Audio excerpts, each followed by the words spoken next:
कि कोई बलिया देवरिया कोई रे आजमगढ़ से आया है, हजारों गाँव इलाहाबाद रे पैदल चल कर आया है। बाबूजी चिंता ना करिहा कोई एक कह कर आया है। भाई हम मिट्टी के लोग हैं, मिट्टी ही सदा उड़ाएंगे, मिट्टी में सने मिट्टी के बने फिर मिट्टी के हो जाएंगे। कि दिल्ली सबकी आखिरी मंजिल हाकिम या मजदूर, काम खोजते हाथ पूछते दिल्ली कितनी दूर। एक तरफ मटमैली दिल्ली एक तरफ है नूर, एक तरफ लुटियन की दिल्ली एक लुटी मजबूर। साली दिल्ली ये साली दिल्ली कि कहना राम जी से हालत नहीं ठीक है, हर परीक्षा का पेपर हो जाता लीक है। कि ऐसी धांधली से मुक्ति कब पाएंगे कौन बताएंगे। नमस्कार, टीवी 45 आप देख रहे हैं। मैं हूं आपके साथ साक्षी पांडे। आज हम आपको एक ऐसी हस्ती से मिलाएंगे जिसके बारे में सब लोग जानते हैं। मैं यूँ कहूँ कि जब हज़ारों दिल की धड़कनों का वो राज हैं, या फिर यूँ कहूँ कि युवाओं में जब एक मोटिवेशन की कमी हो जाती है तो लोग अक्सर उन्हें याद करते हैं। मुखर्जी नगर में जब रात के वक्त कभी कभी दिल को लगता है कि ये हमसे नहीं हो सकता, लोग इनकी कविताओं को सुनते हैं और फिर लोगों को लगता है कि नहीं, हमसे नहीं होगा तो फिर किससे होगा। तो इस वक्त हमारे साथ दिलोत्पल मृणाल जी मौजूद है। बहुत बहुत स्वागत है आपका, और बहुत मैं शुक्रगुजार कहती हूँ भगवान को कि आज मुझे ये मौका मिला कि मैं आपका इंटरव्यू करूँ। बहुत बहुत स्वागत है। अरे बहुत बहुत धन्यवाद आपका साक्षी और न्यूज़ 45 का कि आपने मुझे बात करने के लिए चुना। तो बहुत अच्छा लग रहा है आपसे बात करने के लिए यहाँ पे मौजूद होकर। मैं अक्सर कवियों को सुनती थी जब मैं युवा थी, अभी भी मैं युवा ही हूँ। तो कई बार ऐसे तैयारियों के वक्त और कई बार ऐसे लाइफ में मौके आते हैं जब हम बड़े निराश से हो जाते हैं, लेकिन फिर जब आप जैसे कवियों को सुनने का मिलता है, कुमार विश्वास जी जैसे लोगों को सुनने को मिलता है, तो बड़ा हर्ष आ जाता है। तो पहले तो ये सोच कैसे आई कि कविताओं में रुचि कहाँ से आपकी शुरू?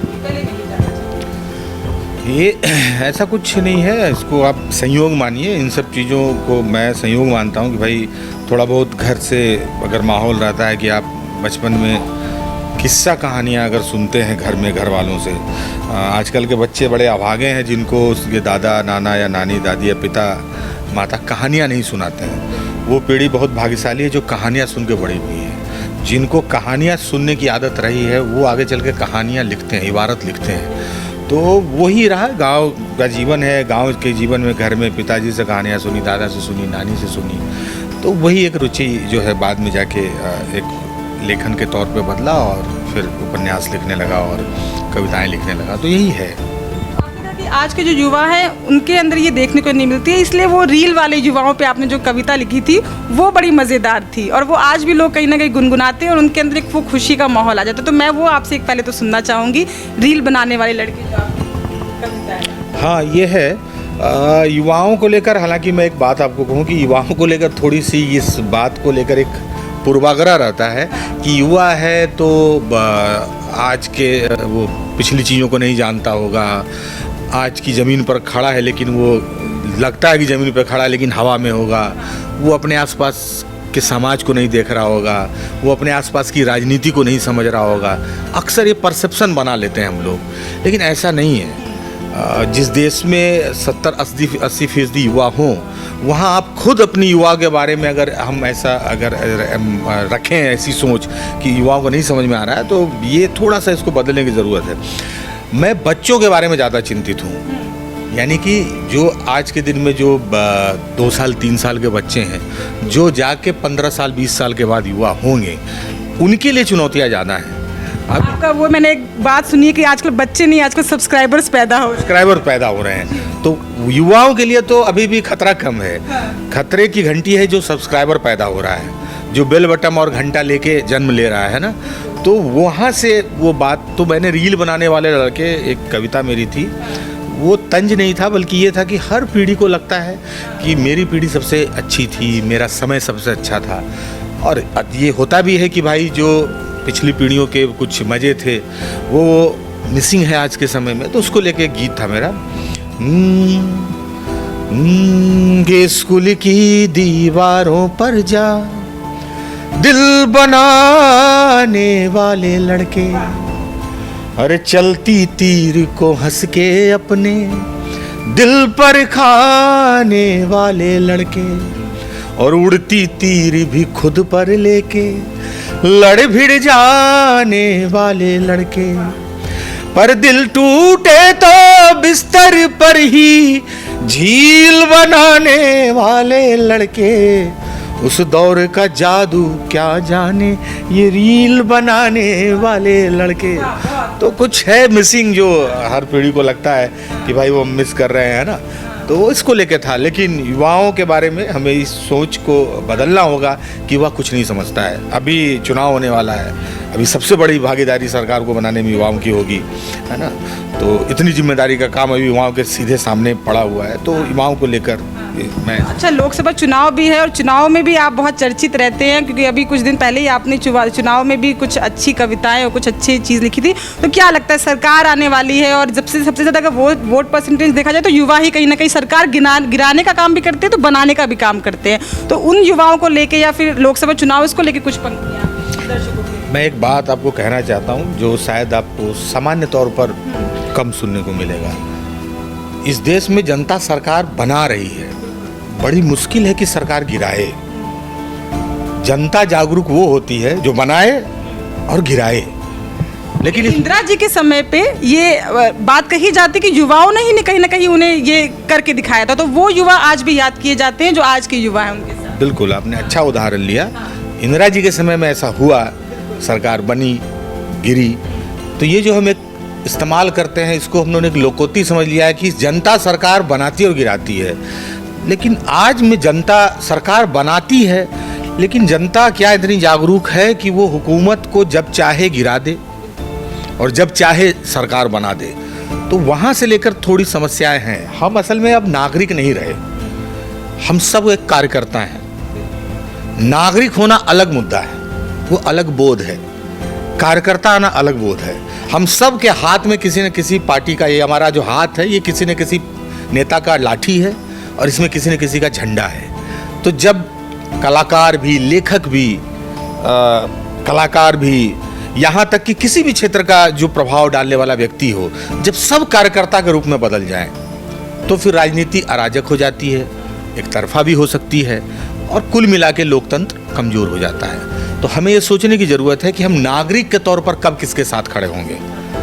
कार्यकर्ता के तौर पर सही को सही बोलना और गलत को गलत बोलना आना चाहिए आज। मुझे नहीं लगता है कि ये इन प्रैक्टिस चीज़ें हैं कि आप किसको सही मानते, किसको गलत मानते। कोई आरक्षण को सही मानेगा, कोई आरक्षण को गलत मानेगा, है ना। तो वो अलग मुद्दा है। मेरा कहना ये है कि हम नागरिक के तौर पर सोचने के लिए स्वतंत्र है या नहीं। हो सकता है कि हम किसी नीति के पक्ष में हो, आप उसके विपक्ष में हो, लेकिन हम दोनों एक नागरिक के तौर पर सोच पा रहे हैं कि नहीं, एक सामाजिक प्राणी के तौर पर सोच पा रहे हैं नहीं। या एक अक्सर मैं देखता हूँ कवियों को, कलाकारों को, कि हम किसी दल से नहीं हैं, लेकिन जब वो बात करते हैं तो लगता है बेचारा दलदल से है। दल से भी होता तो ठीक है ना, वो दलदल से है। तो जो दल से नहीं है बोल के दलदल से के हवाले से बात करने की जो ये है, वही लोकतंत्र को कमज़ोर करती है। तो सबसे पहला काम लेखक होने के नाते, एक कवि होने के नाते, एक कलाकार होने के नाते हमारा इस चुनाव में हमारी जिम्मेदारी है कि हम नागरिक के तौर पे अपनी बात कहें। एक मेरा अभी गीत वायरल हुआ था, बहुत मतलब 100 मिलियन से ज़्यादा वो ये है। एक बहुत पॉपुलर गीत अभी आपको राम मंदिर के स्थापना के बाद राम जी का, कि राम आएंगे तो अंगना सजाऊंगी। मैं झारखंड में एक जगह कवि सम्मेलन में था, वहाँ कुछ युवा खड़े थे और वो नीचे से चिल्लाने लगे कि भैया परीक्षा में पेपर लीक हो जा रहा है, हमारी समस्या कोई कहता नहीं है, क्या आप भी कविता सुनाओगे, हमारी बात नहीं कहोगे कुछ। मात्र 7 से 8 लड़के वहाँ खड़े थे, वो नीचे से हमको ललकार रहे थे। आप सोचिए। तो मैंने 4 पंक्ति मात्र कही उनके लिए, ठीक है। और वो हालांकि कई राजनीतिक दलों ने उसको लगा के उसको राजनीतिकरण कर दिया, लेकिन मैं क्या कह रहा हूँ कि मैं एक नागरिक के तौर पर लिखता है, बोलता है, सोचता हूँ। वो पंक्तियाँ इस तरह से थी कि मेरी नौकरी के द्वार कब खुल पाएंगे, कौन बताएंगे, एक लड़का है, वो कोई अयोध्या जा रहा है तो उससे वो कहता है चाचा कहाँ जा रहे हैं, कहता है अयोध्या जा रहे हैं। कहा रे राम जी सबका दुख सुनते हैं। तो विद्यार्थी कहता है हम लोग तो पढ़ने में लगे हैं चाचा, हमारा भी दुख जाके राम जी को कहिएगा। तो पूछते क्या कहेंगे कि कहना राम जी से हालत नहीं ठीक है, हर परीक्षा का पेपर हो जाता लीक है, कि ऐसी धांधली से मुक्ति कब पाएंगे, कौन बताएंगे, कि मेरी नौकरी के द्वार कब खुल पाएंगे, कौन बताएंगे। अब आप सोचिए कि ये जब सवाल पूछा जाएगा, अभी झारखंड में पेपर लीक है, बिहार पीछे का ही रहता है, वहाँ तो पेपर लीक हुआ और आयोग कह रहा है कि ये मेरा पेपर ही नहीं है, वहाँ पेपर लीक है, उत्तर प्रदेश में पेपर लीक, राजस्थान में पेपर लीक। और आपको ये जान के और भी आपको ये लगेगा कि हर जगह अलग अलग पार्टियों की सरकार है। झारखंड में अलग सरकार है, उत्तर प्रदेश में अलग है, राजस्थान में अभी जो है उसके पहले भी पेपर लीक था, जो है उसमें भी पेपर लीक हो गया। यानी कि पेपर लीक एकदम दल निरपेक्ष कांड है, पूरा दल निरपेक्ष कांड। कोई भी सिस्टम हो लीकेज हम रखेंगे, ठीक है। अब उसमें लड़का अगर कार्यकर्ता हो जाएगा तो झारखंड में पेपर लीक को डिफेंड करेगा, उत्तर प्रदेश में लड़का कार्यकर्ता हो जाएगा तो वहाँ डिफेंड करेगा पेपर लीक को, ये कहेगा कि नहीं वो वाला पेपर लीक इस पेपर लीक से अलग है। इसलिए मैं कहता हूँ युवा को विचारधारा का लठैत नहीं होना चाहिए, विचारवान होना चाहिए। वो पीढ़ी, अभी आप कुछ देर पहले जब A.N. रॉय जी पूर्व सांसद उनके परिजन से बात कर रही थी, तो वो जो राजनीति थी वो वैचारिक प्रतिबद्धता की राजनीति थी, जहां पर एक नेता अपनी वैचारिक धरातल पर खड़ा होकर राजनीति कर रहा था। आज किसी नेता का पराठा का गारंटी है कि ये भी पलटेगा, 1.5 मिनट लगेगा इसको एक तरफ पलटने में, पक जाएगा तब 1.5 मिनट बाद पलटेंगे, गारंटी है। रसोईया जानता है कम से कम 1.5 मिनट, रुका चाची अभी ने पलटिया, 1.5 मिनट बाद पलटना तक कच्चे रह जाए, लेकिन नेता उससे भी कम समय में पलट जाता है। ऐसे बयान है कि दरवाजे खुलते बंद होते रहते हैं। राजनीति में दरवाजा नहीं होता है, दरवाजा होता ही नहीं है कहा। राजनीति में नेता नाली से आता जाता है, दरवाजा बंदे दिखता है। ये एक नया आपने चीज दे दी। राजनीति की यात्रा में नेता न खिड़की से जाता है न दरवाजा से जाता है, दोनों बंद रहता है। वो जाता है नाली से, क्योंकि जब रीढ़ जिस प्राणी में नहीं हो तो रेंगने वाला हो तो नाली देके चढ़ता है। कनगोजर किधर से आ जाता है, दरवाजा से थोड़ी आता है, वो चढ़ता है नाली से। तो बहुत लोग इसको लेके बुरा भी मान जाएंगे, बुरा मानेंगे तो वो मानना भी चाहिए। अगर इसको भी लेके बुरा ना माने तो समझिए कि मतलब मुर्दा के बीच में हम लोग रह रहे हैं। मैं तो चाहता हूं कि किसी बात को लेके तो लोग बुरा माने। इस देश में मोटिवेशनल स्पीकर ऐसा एक अलग तरह का प्राणी, बुरे नहीं मानने देता है, कोई चीज को चिंता ही नहीं करने देता है। अच्छा, तो वो चीज़ आपको कितनी सही लगती है कि हर चीज़ में मोटिवेट हो जाए कि हर चीज़ हो सकती है, वो उसको आप किस तरीके से? वही मैं कह रहा हूँ कि इस देश में उतने चिंतित व्यक्ति नहीं जितना मोटिवेशनल स्पीकर है। एक चिंतित व्यक्ति के पीछे 3 गो टाई सूट लगा के मोटिवेशनल स्पीकर लगा हुआ है। न रोजी रोजगार की चिंता करने देता है, न नौकरी की चिंता करने दे रहा है, न परिवार का चिंता करने दे रहा है, न आसपास के समाज का चिंता करने दे रहा है। जैसे आप चिंतित होते हैं एक रील आ जाता है, आपको मोटिवेट कर देता है, तुम्हारे अंदर आग है तो क्या करें, धनबाद स्टेशन पर भुट्टा सेक के बेचें उसी आग में, क्या करेंगे उस आग का? उस आग को दोगे प्लेटफॉर्म तब ना, उस आग से हम लिट्टी तो सेकेंगे नहीं गया सिंह का। तो कहने का मतलब ये है कि आज के युवाओं को उसकी ऊर्जा है, उसके पास एक समझ है, लेकिन माहौल हमने अपने समाज में ऐसा बना दिया है कि हम उससे भी ये दबाव देकर कहते हैं कि किसी और खड़ा होने का तुम पर दबाव है।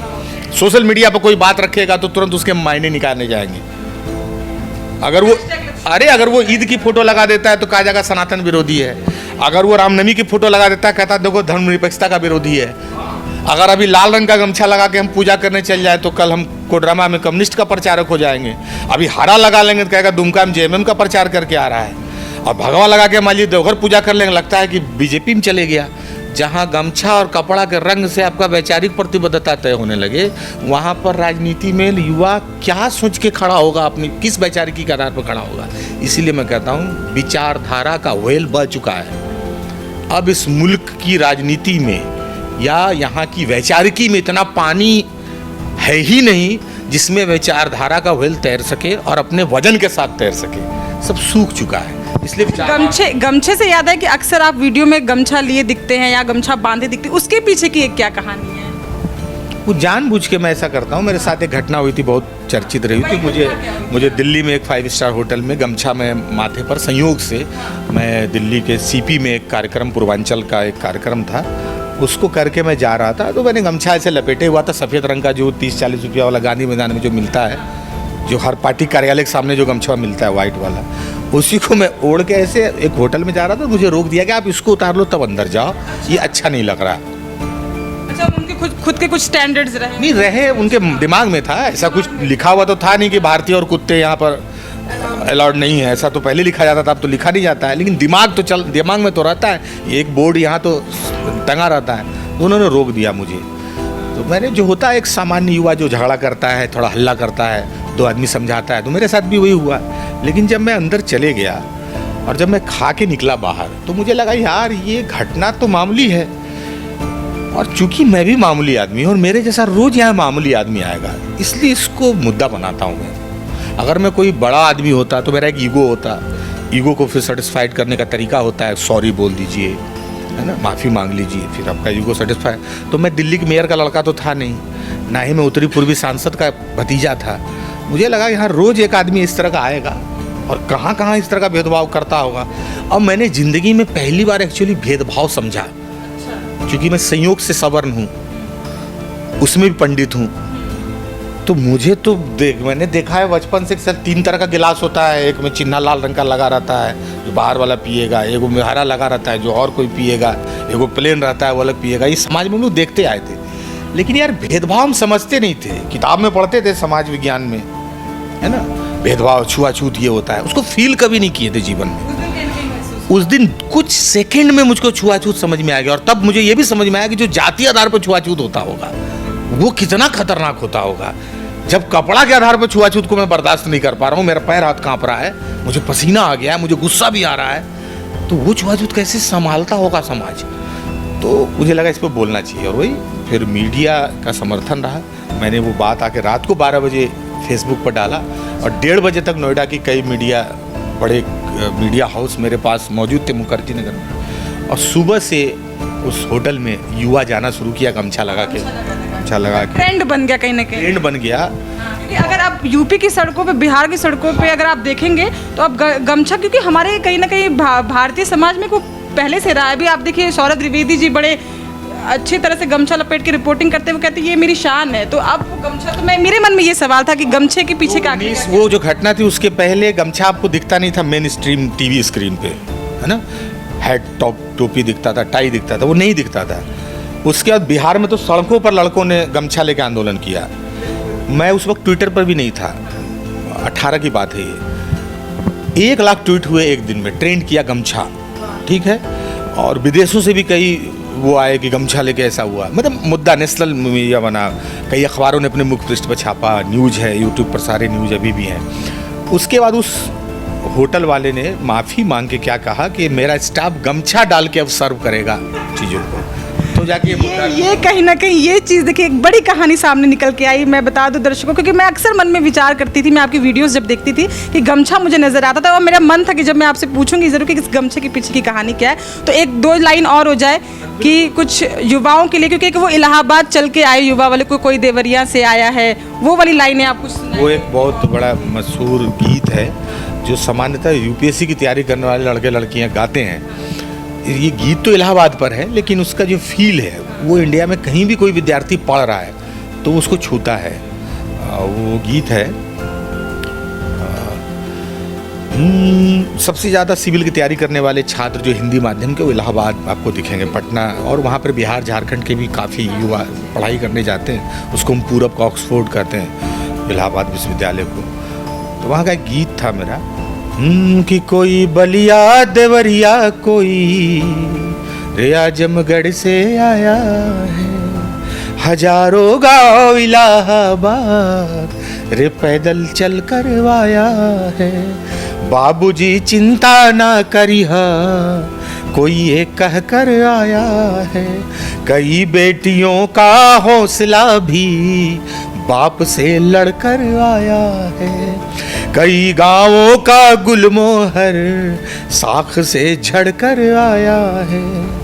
अड़ के लड़ना, जम के पढ़ना, एक भी सपना ना टूटे इलाहाबाद के लड़कों, तुमसे ये मौका ना छूटे, इलाहाबाद की लड़कियों तुमसे ये मौका ना छूटे। तो ये जो सिविल की तैयारी करने वाले, अभी आपके झारखंड में जो प्रतियोगिता परीक्षा की तैयारी करने वाले लड़के जो गांव देहात से, संथाल पगना के देहात से आते होंगे या छोटा नागपुर के देहात से रांची में पढ़ रहे होंगे, बोकारो धनबाद में, तो सबके 10x8 के कमरे की जो भट्टी में जो लोग तप रहे हैं, जो कहीं भस्म हो रहे हैं, कहीं तप भी रहे हैं, उन सब की कहानी एक जैसी है। बिल्कुल ये तो कहीं ना कहीं क्योंकि युवा कहीं ना कहीं बहुत बड़ा अहम रोल प्ले करते हैं। और ये लाइन थी, क्योंकि ये मैंने अपने कॉलेज टाइम में सुनी थी जब मैं भी तैयारियों में थी, तो मैंने सोचा था कि ये मैं आपसे ज़रूर पूछूंगी। और कुछ जैसे कि अब चुनाव है और कुछ नया, क्योंकि हमने लड़कों पे भी सुन लिया, लड़कियों पे, बेटियों पे भी आपने एक बहुत अच्छी कविता गाई थी, मैंने कुछ दिन पहले सुनी थी। तो बेटियां ये मुझसे ना बोले कि बेटियों के बारे में नहीं बातचीत हुई, तो कुछ लड़कियों के लिए भी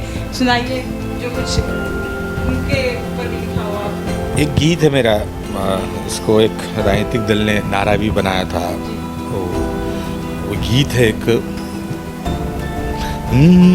लड़ो लड़कियों बढ़ो लड़कियों, पर्वत की पेट में करके गुदगुदी, अरे 7वां आसमां चढ़ो लड़कियों, लड़ो लड़कियों पढ़ो लड़कियों। उसमें है कि बनवांगन की तुलसी रहना, नए समय में बरगद बनना, अरे स्वेटर नहीं अब सपने बुनना, पड़े जरूरत सरहद चलना, ए जोर जुल्म पे कड़क कड़क के, जोर जुल्म पे कड़क कड़क के, धड़क धड़क के गिरो लड़कियों, लड़ो लड़कियों पढ़ो लड़कियों। एक बड़ा गीत है, उसका एक हिस्सा था ये। तो देखिए, लड़का लड़की हम अक्सर ये बात तो कहते हैं, एक समान, बेटी पढ़ाओ बेटी बढ़ाओ, एक जैसा पढ़ाओ, लेकिन असल में बात यह है कि लड़कियों ने कमाल किया है। लड़कियों के लिए बाहर मैदान में कमाल करना कोई बड़ी बात नहीं है, वो उनकी क्षमताएं बराबर की हैं। लड़कियों के लिए हिंदुस्तान में जो सबसे बड़ा एवरेस्ट है वो उसके घर की दहलीज है, चौखट है। वो जो 6 इंच का सखुआ का चौखट, कटहल का चौखट जो लगा रहता है दरवाजे पर, वही सबसे बड़ा एवरेस्ट है। जिन लड़कियों ने उस एवरेस्ट को लांग लिया, और वो एवरेस्ट अकेले नहीं लांगा जाता है, वही एक एवरेस्ट है जहां पर आप एक बार हिम्मत करके माता पिता कहते हैं अपनी बेटी से कि इसको लांग जाओ, उसके बाद वो कंचनजंगा और एवरेस्ट और शिवालिक चढ़ लेती है, उसके लिए कोई बड़ी बात नहीं है। तो जो भी लोग इस लड़कियों की बराबरी की बात करते हैं, उनको पता होना चाहिए कि बराबरी की बात चौखट के इस पार से होगी, क्योंकि जिस लड़कों को उन्होंने आज़ादी दी है, उनको चौखट के इस पार खड़ा किया है, तब वो कहता है कि हम दुनिया का रास्ता नापेंगे। चौखट के उस पार खड़ा करके एक लड़की को इस पार के लड़के से मुकाबला करने को कहा जाए, तो उस बीच में जो वो लकीर है उसको बिठाना होगा। अच्छा, आपकी किताबें भी औघड़ और डार्क हॉर्स की अगर मैं बात करूँ तो बेस्ट सेलर रही, तो वो कहीं ना कहीं उसके पीछे की क्या कहानी है वो भी मैं थोड़ा सा जानना चाहूँगी। डार्क हॉर्स बहुत चर्चित रही, अभी भी लोग उसे बहुत पढ़ना पसंद करते हैं, और जब मुझे मौका मिलेगा तो मैं भी जल्दी से पढ़ूंगी, उससे अब कोशिश में हूँ। तो उसके पीछे की क्या कहानी है? डार्क हॉर्स वही यूपीएससी की तैयारी करने वाले लोगों की कहानी है। देखिए, डार्क हॉर्स मुझे लगता है कि हिंदी में किसी भी जीवित लेखक का, हिंदी में बिकने वाला, उस सबसे ज़्यादा बिकने वाली किताब, वो 1 मिलियन से ज़्यादा सोल्ड है।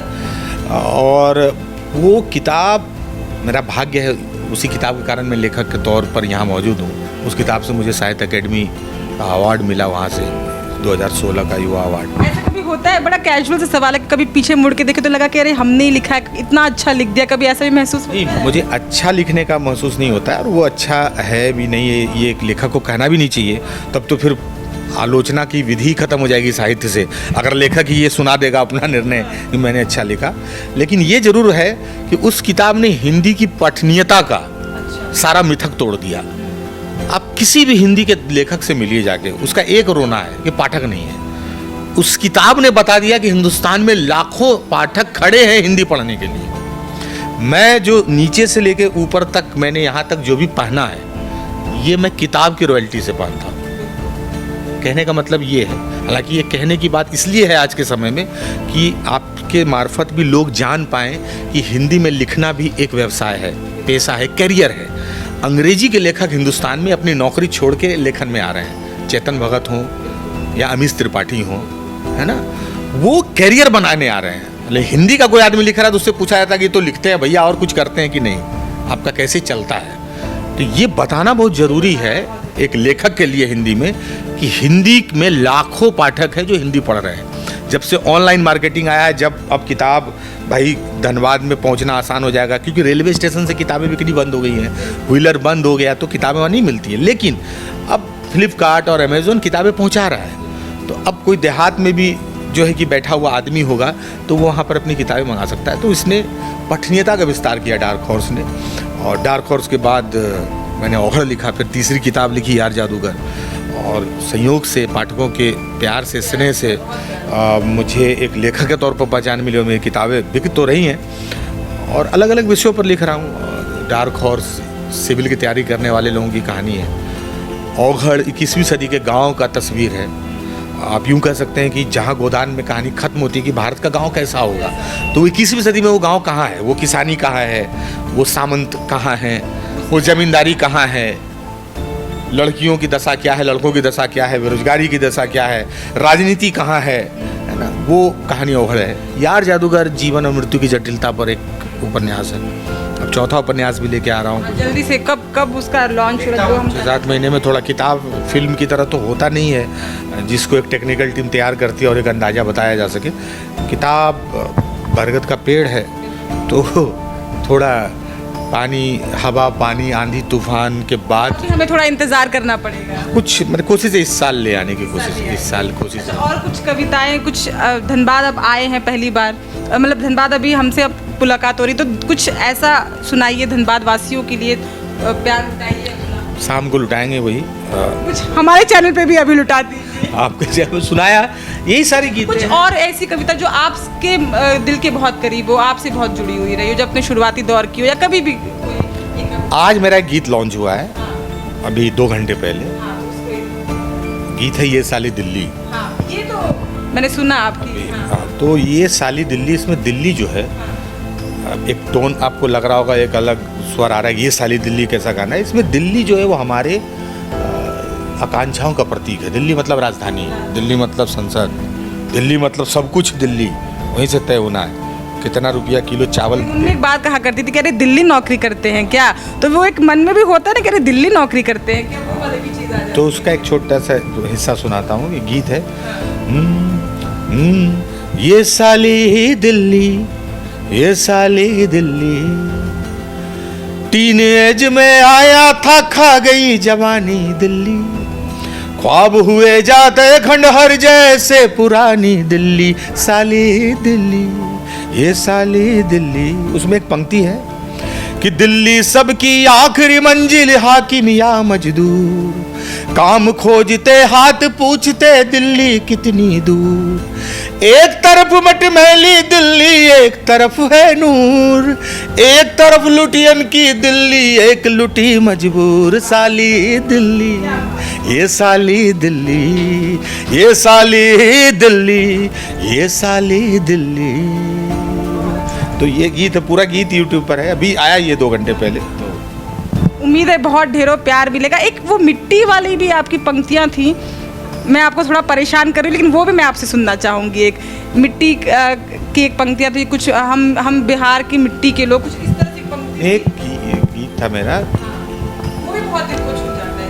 हम मिट्टी के लोग हैं बाबू, और मिट्टी ही सदा उड़ाएंगे, मिट्टी में सने मिट्टी के बने, फिर मिट्टी के हो जाएं। तो वो जीवन की नश्वरता को लेके गीत है कि भाई हम मिट्टी के लोग हैं बाबू, मिट्टी ही सदा उड़ाएंगे, मिट्टी में सने मिट्टी के बने, फिर मिट्टी के हो जाएंगे। आपसे बातचीत करके बहुत अच्छा लगा, बहुत बहुत धन्यवाद हमसे जुड़ने के लिए। और एक आखिरी बात जो धन्यवाद वासियों के लिए आप कहना चाहें। यही कि भाई चुनाव है, अभी हर जगह चुनाव में मतदाता जागरूकता अभियान चल रहा है ना। तो अपील ये नहीं कि किसके पक्ष में करिए, लेकिन अपील ये ज़रूर है कि वोट करिए और अपनी मर्जी से करिए। 2-4 मिनट बढ़िया जाके बाज़ार में लिट्टी खा के, सतुआ पी के, सुबह 1 घंटा सोच के, कभी भी आम गाछ के नीचे खड़ा होके, नहीं समझ में आ रहा ताड़ी पी के, जिससे सुकून मिलता हुआ ना, दाढ़ी अपना अपना पसंद है आप पसंद है, पी के सोच के सुस्ता के चार आदमी, क्या रे मनोज, क्या रे संजय, क्या रे फॉर्म डाला है तुम्हारा रे वो वाला रिजल्ट आया, तुम क्या करेगा रे, तुम्हारा तो एज भी खत्म हो गया। देख रहे हो ना विनोद का। तो वो नहीं, विनोद से नहीं प्रभावित होना है, मैं ये कह रहा हूँ, मैंने ताड़ी पिलाया इस बात के लिए कि अपने सोचना नहीं सोचना, इसलिए मैं कह रहा हूँ नहीं रे मनोज, अरे संतोष, अरे मंटू, अरे पिंटू, ये बैठ के सोचें और उसके बाद वोट करें।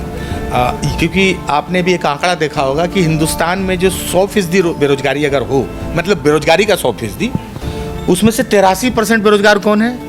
युवा है। अब सोचिए, और 95% युवा उसमें IRS सर्विस में, इंडियन रील सर्विस, जो रील बना रहा है ना। इंडियन एडमिनिस्ट्रेटिव सर्विस अलग है, Indian revenue service, Indian police service, नया सर्विस है इंडियन रील सर्विस। तो 95% युवा IRS ज्वाइन कर लिया है, रील बना रहा है। इसीलिए आप सोचिए बैठकर कि कौन बड़ा मुद्दा है। ये चुनाव आपके लिए सबसे जरूरी चुनाव है, क्योंकि यही चुनाव ये आंकड़ा दिखा रहा है कि 100 में से जो बेरोजगार 100 खड़े हैं, उसमें से 83 युवा है बेरोजगार। तो आपको तय करना है कि आपको वोट कैसे करना है, सोच समझ के वोट करिए, यही अपील आपसे करता हूँ। बहुत बहुत धन्यवाद। कैमरामैन रजा हैदर के साथ मैं साक्षी पांडे, TV 45 धनबाद। कि कोई बलिया देवरिया, कोई रे आजमगढ़ से आया है, हजारों गाँव इलाहाबाद रे पैदल चल कर आया है। बाबूजी चिंता ना करिहा, कोई ये कह कर आया है।